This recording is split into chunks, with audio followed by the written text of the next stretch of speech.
एक उम्र होती है जब तुम पहली बार ये सोचते हो। ये सोच किसी किताब से नहीं आती, किसी वीडियो से नहीं आती, किसी के समझाने से नहीं आती।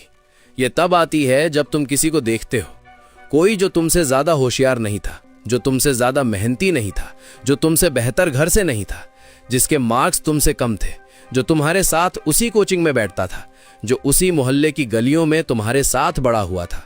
लेकिन आज वो आगे जा चुका है, तुमसे आगे, और तुम वहीं हो। और उस पल में बिना किसी से पूछे, बिना किसी किताब को खोले, एक सवाल उठता है अंदर से, बहुत गहरे से। इसे क्या पता है जो मुझे नहीं पता? ये सवाल छोटा लगता है, एक पल का लगता है, लेकिन ये खतरनाक है। इसलिए नहीं कि ये तुम्हें तोड़ता है, बल्कि इसलिए कि जो लोग इस सवाल को सीरियसली लेते हैं उनकी जिंदगी बदलती है। और जो लोग इसे डिसमिस कर देते हैं, ये सोचकर कि वो लकी था या उसके कनेक्शंस थे या बस किस्मत थी, वो उसी जगह रहते हैं साल दर साल, वही जगह, वही हालत। तो चलो आज इस सवाल को सीरियसली लेते हैं। अमीर लोगों को क्या पता है जो बाकी सबको नहीं पता? और मैं तुमसे वादा करता हूं कि जवाब वो नहीं है जो तुमने सोचा होगा, बिल्कुल नहीं। लेकिन पहले एक जरूरी बात, तुम अभी कहां हो? नौकरी कर रहे हो, पढ़ रहे हो, कोई छोटा काम चला रहे हो, जो भी हो, एक ऑनेस्ट सवाल पूछो खुद से। 5 साल पहले तुम जहां थे और आज जहां हो, क्या फर्क है? सच में, सिर्फ फीलिंग्स में नहीं, जिंदगी में। 5 साल पहले तुम्हारी कमाई क्या थी, आज क्या है? 5 साल पहले तुम्हारे पास कितनी बचत थी, आज कितनी है? 5 साल पहले तुम्हारे ऊपर कितना कर्ज था, आज कितना है? ज्यादातर लोग जब ये ऑनेस्टली देखते हैं तो एक अजीब तस्वीर बनती है। तनख्वाह बढ़ी थोड़ी, लेकिन जिंदगी का खर्च उससे कहीं ज्यादा बढ़ा। बचत वही है या कम हुई, कर्ज बढ़ा, EMI बढ़ी, जिम्मेदारियां बढ़ी। और एक अजीब फीलिंग है जो बताना मुश्किल है। वो फीलिंग कि मैं दौड़ रहा हूं लेकिन आगे नहीं बढ़ रहा। ये फीलिंग सिर्फ तुम्हारी नहीं है, करोड़ों लोगों की है। और एक नाम है इसका, ट्रेडमिल, वही जिम वाला। ट्रेडमिल पर तुम चलते रहते हो, पसीना बहाते हो, थकते हो, सब कुछ करते हो, लेकिन जगह नहीं बदलती, 1 इंच भी नहीं। इंडिया में एक स्पेसिफिक चीज होती है जिसे कोई नाम नहीं देता, लेकिन लगभग हर घर में है। इसे सब ठीक है सिंड्रोम कह सकते हो। बाहर से सब नॉर्मल लगता है, सैलरी आ रही है, घर चल रहा है, रिलेटिव्स खुश है, शादी में जाते हो, फंक्शन में जाते हो, सब ठीक लगते हो। लेकिन अंदर एक स्लो पैनिक है, एक फीलिंग के वक्त निकल रहा है और तुम वहीं हो जहां 3 साल पहले थे। ये बेचैनी, ये ट्रेडमिल, ये किसी की गलती नहीं है। ये बना है उस इक्वेशन की वजह से जो तुम्हें शुरू से दी गई। और वो इक्वेशन अधूरी है, और अधूरा सच पूरे झूठ से ज्यादा खतरनाक होता है। तो वो इक्वेशन क्या है? बहुत सिंपल है। पढ़ो, अच्छे मार्क्स लाओ, अच्छी नौकरी मिलेगी, पैसे मिलेंगे, जिंदगी ठीक होगी। बस यही इक्वेशन है। स्कूल ने दी, घर ने दी, सोसाइटी ने दी, और सरफेस पर ये गलत नहीं लगती, लेकिन इसमें 3 ऐसी चीजें हैं जो कोई नहीं बताता। पहली चीज ये है कि मेहनत जरूरी है, लेकिन काफी नहीं। मान लो तुमने सब कुछ किया, अच्छे मार्क्स लाए, डिग्री ली, इंटरव्यू दिया, लेकिन उसी पोजीशन के लिए एक और आदमी था, उससे कम मार्क्स थे लेकिन उसके किसी से कनेक्शंस थे। तो तुम बाहर हो जाते हो और वो अंदर। ये किसी स्कूल में नहीं पढ़ाया जाता कि दुनिया सिर्फ मेरिट यानी योग्यता से नहीं चलती, कनेक्शन से चलती है, टाइमिंग से चलती है, और कभी कभी किस्मत से भी। दूसरी चीज ये है कि पैसा कमाना और पैसा संभालना 2 अलग स्किल्स हैं। कुछ लोग होते हैं जो सब कुछ हासिल कर लेते हैं, अच्छी नौकरी, अच्छा बिजनेस, पैसा, नाम, और फिर सब गवा देते हैं।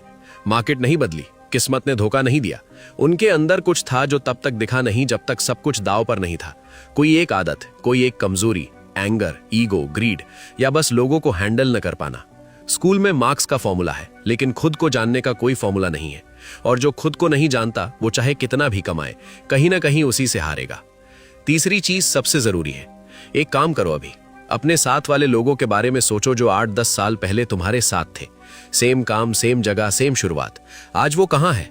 ज्यादातर वही है या थोड़ा आगे, लेकिन एक है, कोई एक जो अलग जगह है।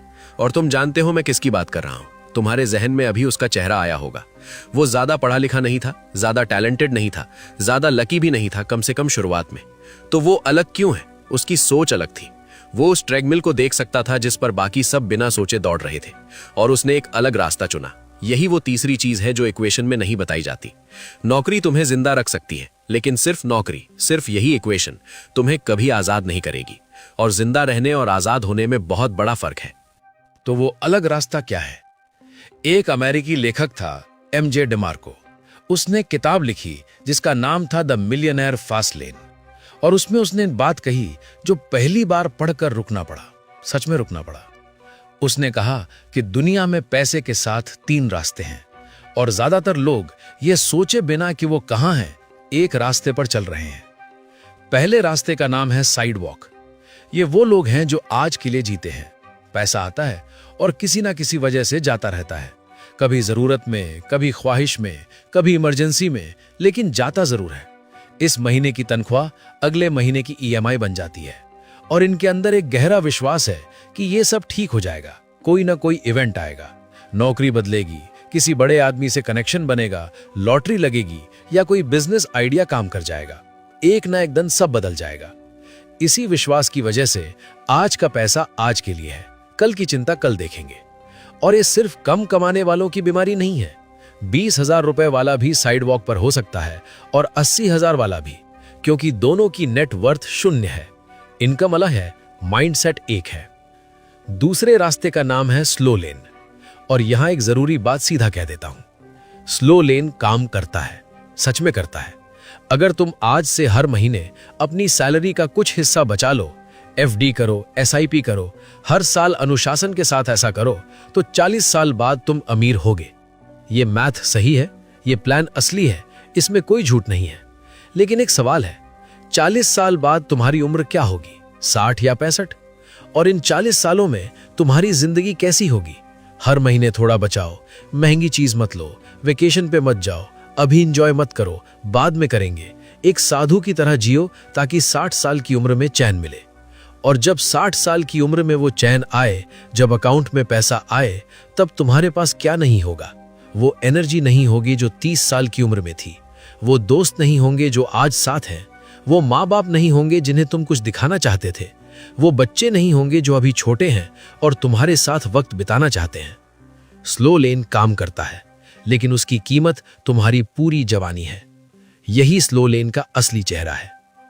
डिमार्को ने एक लाइन लिखी थी जो याद रह जाती है, स्लो लेन पागलपन है। तुम अपनी आत्मा सोमवार से शुक्रवार बेचते हो ताकि शनिवार और रविवार फ्री रह सको, और फिर 60 साल की उम्र में रिटायर होते हो जब तुम्हारे पास ऊर्जा नहीं बचती। तीसरे रास्ते का नाम है फास्ट लेन, और ये एंटरप्रेन्योरशिप है। और यहां सीधी बात करता हूं क्योंकि ज्यादातर लोग यहां गलत समझते हैं। फास्ट लेन का मतलब कल नौकरी छोड़ना नहीं है, और फास्ट लेन का मतलब सिर्फ अपना काम शुरू करना भी नहीं है, क्योंकि बहुत लोग अपना काम शुरू करते हैं और फिर भी स्लो लेन पर ही रहते हैं, सिर्फ नाम बदल जाता है। एक योगा टीचर है, अपने काम में बहुत अच्छी है, 1,000 रुपए पर क्लास लेती है, रोज 5 क्लासेस लेती है, अच्छी कमाई है। लेकिन एक सवाल पूछो, अगर वो एक हफ्ते बीमार पड़ जाए तो क्या होगा? कोई क्लास नहीं, कोई कमाई नहीं। उसकी इनकम उसके समय से बंधी है, वो रुकी तो पैसा रुका। ये सिर्फ एक अलग नाम के साथ स्लो लेन ही है। अब उसी योग टीचर ने सोचा, मैं अपना एक ऑनलाइन कोर्स बनाऊं, एक बार रिकॉर्ड करूं और हजारों लोग उसे खरीदें। अब वो सो रही है और कोर्स बिक रहा है, वो बीमार है और कोर्स बिक रहा है। उसका समय एक बार लगा, लेकिन उसका फल बार बार आ रहा है। यही फास्ट लेन की शुरुआत है। और फास्ट लेन में दोनों चीजें तुम्हारे कंट्रोल में है। तुम डिसाइड करते हो कितने लोगों तक पहुंचना है, तुम डिसाइड करते हो क्या बेचना है, कितने में बेचना है। सैलरी तुम्हें जिंदा रखती है, लेकिन जो तुमने खुद बनाया वो तुम्हें आजाद करता है। अब ये समझते हैं कि वो इक्वेशन क्या है जो अमीर लोग जानते हैं। ये बहुत सिंपल है। दुनिया में पैसा एक ही जगह से आता है, जब कोई किसी की प्रॉब्लम सॉल्व करता है। बस इतना सिंपल है और इतना ही डीप भी। तुम्हें भूख लगी है, एक आदमी के पास खाना है, तुम उसे पैसे देते हो, वो तुम्हें खाना देता है। उसने तुम्हारी प्रॉब्लम सॉल्व की, तुमने उसे पैसे दिए। यही है पैसे का पूरा सिस्टम, शुरू से आखिर तक। जेफ बेजोस ने ऑनलाइन शॉपिंग की झंझट को आसान बनाया और उसे उसका इनाम मिला। लेकिन इसके लिए तुम्हें अमेज़न बनाना जरूरी नहीं है। प्रॉब्लम छोटी भी हो सकती है, लोकल भी, और पैसा फिर भी आता है। लेकिन यहां एक जरूरी शिफ्ट है जो ज्यादातर लोग कभी नहीं करते, कंज्यूमर से प्रोड्यूसर बनना। कंज्यूमर दुनिया को देखता है और पूछता है कि मैं क्या खरीद सकता हूं। प्रोड्यूसर दुनिया को देखता है और पूछता है कि मैं क्या बना सकता हूं जो लोग खरीदें। यह छोटा सा फर्क सब कुछ बदल देता है। क्लास लेते हो या क्लास पढ़ाते हो, नौकरी ढूंढते हो या लोगों को हायर करते हो, पैसे उधार लेते हो या पैसे उधार देते हो, हर जगह दो तरफ है। एक तरफ कंज्यूमर है, दूसरी तरफ प्रोड्यूसर है, और पैसा हमेशा प्रोड्यूसर की तरफ जाता है। अब 3 कहानियां सुनो, इंडिया की, आज की, जिनकी शुरुआत इतनी छोटी थी कि यकीन नहीं होता। पहली कहानी, मार्च 2020, लॉकडाउन था पूरे देश में। महाराष्ट्र के अहमदनगर में 11 किसान थे। उनके खेतों में सब्जियां थी लेकिन कोई खरीदार नहीं। मिडलमैन गायब हो गए थे। सब्जियां सड़ रही थी खेत में, आंखों के सामने। ज्यादातर किसान क्या करते? इंतजार करते, मिडलमैन के वापस आने का इंतजार करते। इन्होंने कुछ और किया। व्हाट्सएप ग्रुप बनाया, मुंबई और पुणे की हाउसिंग सोसाइटीज को डायरेक्टली कांटेक्ट किया। हम सब्जियां डायरेक्टली देंगे 24 घंटे में, बिना मिडलमैन के। पहले महीने 40 लाख रुपए रेवेन्यू। 2021 तक 480 किसान, 6.6 करोड़ रुपए की कंपनी। आज किसान कनेक्ट हजारों किसानों को डायरेक्टली कंज्यूमर से जोड़ रहा है। इन किसानों के पास क्या था? बड़े इन्वेस्टर्स का पैसा नहीं, आईआईटी डिग्री नहीं, बस एक प्रॉब्लम थी और एक डिसीजन था, कंज्यूमर रहे या प्रोड्यूसर बने। उन्होंने प्रोड्यूसर बनना चूज किया और उनका पूरा लेवरेज था एक व्हाट्सएप ग्रुप। दूसरी कहानी, रोहतक का एक लड़का आयुष वधवा, 22 साल का। उसने एक प्रॉब्लम देखी। स्टार्टअप्स को अच्छा वीडियो कंटेंट चाहिए था, लेकिन ट्रेडिशनल एजेंसीज बहुत एक्सपेंसिव थीं, बहुत स्लो थीं, डिजिटल कल्चर नहीं समझती थीं। उसने सोचा ये प्रॉब्लम मैं सॉल्व कर सकता हूं। आउल्ड मीडिया बनाई, वीडियो प्रोडक्शन एजेंसी। आज क्रेड, डिज्नी हॉटस्टार, अनअकैडमी जैसे नेशनल ब्रांड्स उससे काम करवाते हैं, रोहतक से, इंटरनेट के जरिए। 10-15 साल पहले यह पॉसिबल नहीं था। रोहतक में बैठकर मुंबई के ब्रांड्स को सर्व करना ज्योग्राफी की वजह से इम्पॉसिबल था। आज ज्योग्राफी कोई बैरियर नहीं है, इंटरनेट ने यह बैरियर तोड़ दी, हमेशा के लिए।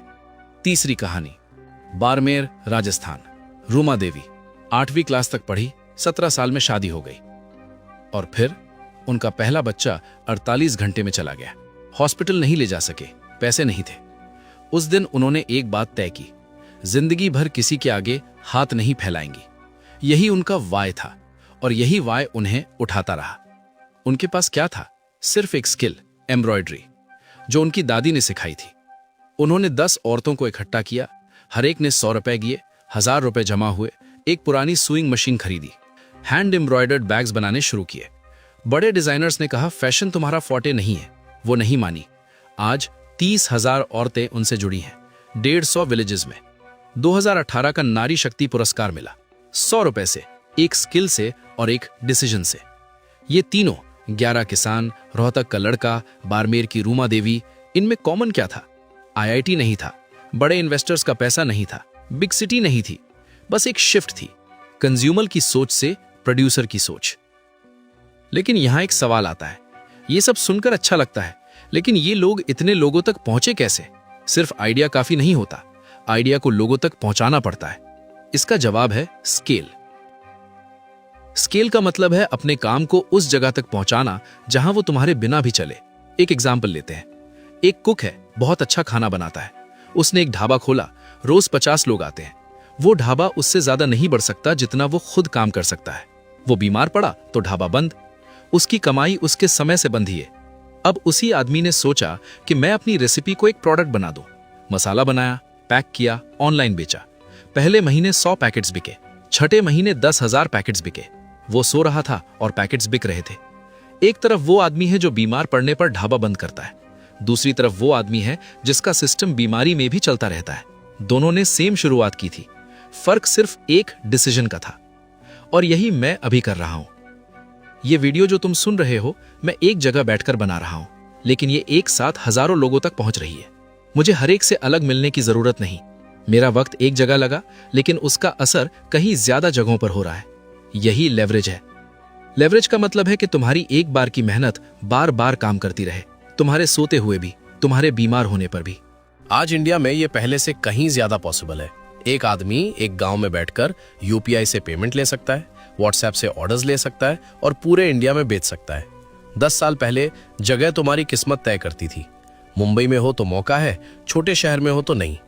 आज रोहतक का 19 साल का लड़का वही कर सकता है जो कभी सिर्फ बड़े शहरों में बैठे लोग कर सकते थे। एक स्मार्टफोन, एक इंटरनेट कनेक्शन, बस। लेकिन अब एक ऑनेस्ट बात, अगर ये सब इतना क्लियर है, अगर रास्ता दिखता है, तो लोग क्यों नहीं चलते? क्योंकि तुम्हारा अपना दिमाग तुम्हारे खिलाफ काम कर रहा है। और ये तुम्हारी गलती नहीं है। 2 तरीकों से ये होता है। पहला है लाइफस्टाइल इन्फ्लेशन।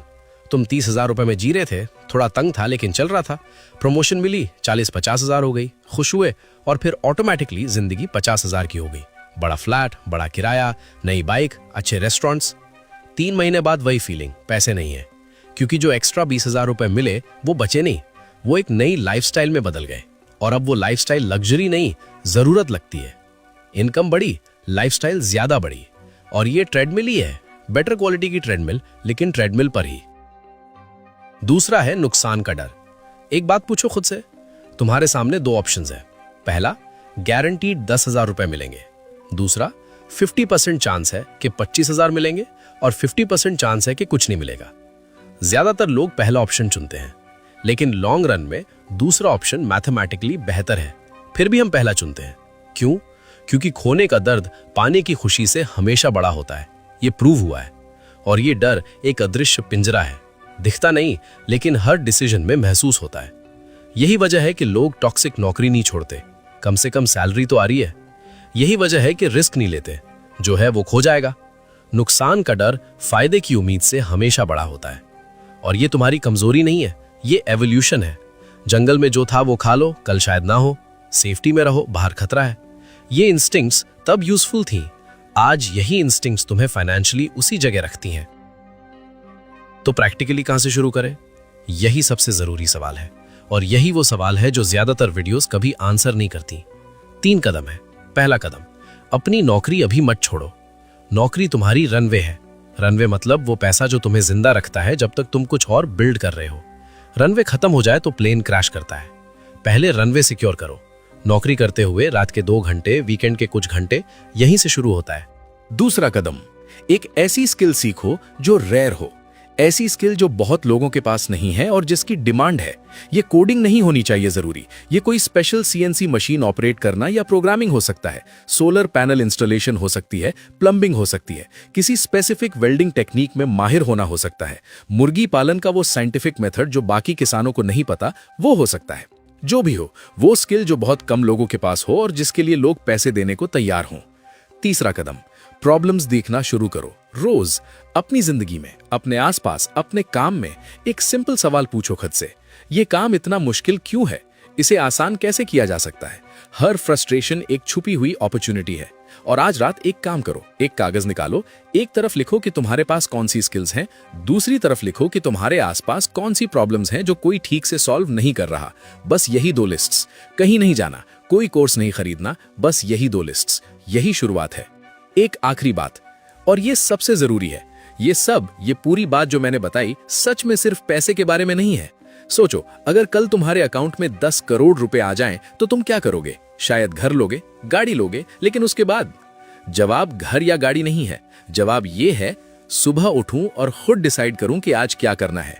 माँ बाप को कुछ चाहिए तो सोचना न पड़े कि अफोर्ड होगा या नहीं। बच्चे को अच्छी पढ़ाई चाहिए तो पैसे आड़े ना आए, किसी की मर्जी से न जीऊं। ये आजादी पैसे से ही आती है, लेकिन वो पैसा सैलरी नहीं है। सैलरी तुम्हें जिंदा रखती है, जो पैसा तुम्हारे बिना बनता है वो तुम्हें आजाद करता है। दोनों पैसा है, लेकिन एक तुम्हारा मालिक है, दूसरा तुम्हारा नौकर। फेल करना जरूरी है, जल्दी फेल करो और अगली चीज पर आगे बढ़ जाओ। ये फेलियर का सर्टिफिकेट नहीं है, ये डेटा है, डेटा जो तुम्हें बताता है कि अगली बार क्या अलग करना है। तो वापस आते हैं उस बात पर जो शुरू में थी, इसे क्या पता है जो तुम्हें नहीं पता।